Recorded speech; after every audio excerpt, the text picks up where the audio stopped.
Pernah melihat pertunjukan komedi yang seperti ini? Presiden nunjuk anaknya jadi menteri aja bisa dibecandain.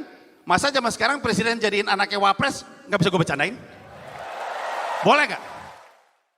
Inilah pertunjukan komedi yang sering kita kenal dengan nama stand-up comedy.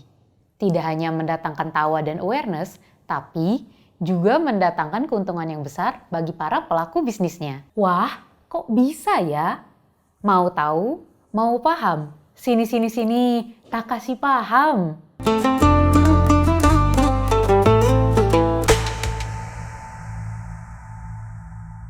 Menurut Safina Tunaja, stand-up komedi pertama kali muncul di Amerika Serikat lewat teater vaudeville di abad ke-18 dan kemudian berkembang jadi format modern yang kita kenal sekarang. Sedangkan di Indonesia, konsep lawak tunggal sejatinya sudah ada sejak era 1970-an. Seperti yang kerap dilakukan sejumlah pelawak dari Sri Mulat, Warkop DKI, hingga Sersan Prambors, serta era setelahnya.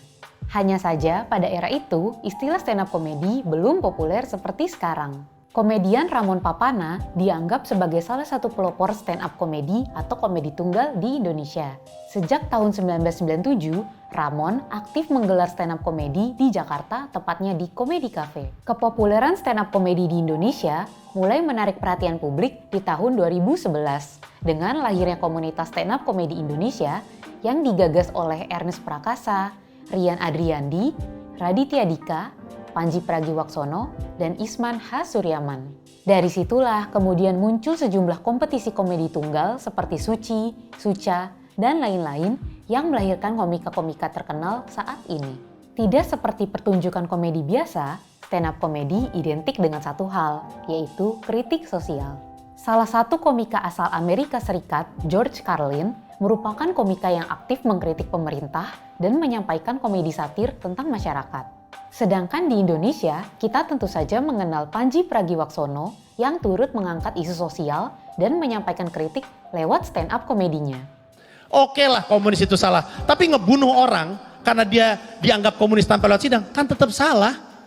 Bayangin, dulu tuh orang itu, dia mencurigakan dia komunis, mati dia besok. Lu bayangin itu masih terjadi hari ini?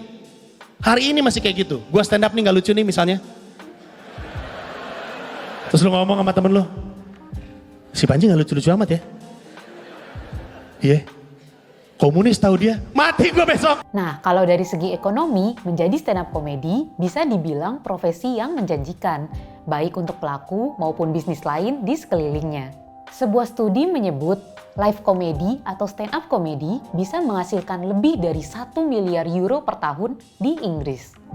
Di Indonesia, penghasilannya mungkin belum setara dengan Inggris, tapi indikator-indikator ekonomi dari stand-up comedy masa kini mulai terlihat jelas. Model bisnis stand-up comedy di Indonesia biasanya cukup kompleks karena melibatkan, pertama, penjualan tiket pertunjukan sebagai sumber utama tapi fluktuatif. Show-show besar menjual tiket dengan harga menengah sampai premium.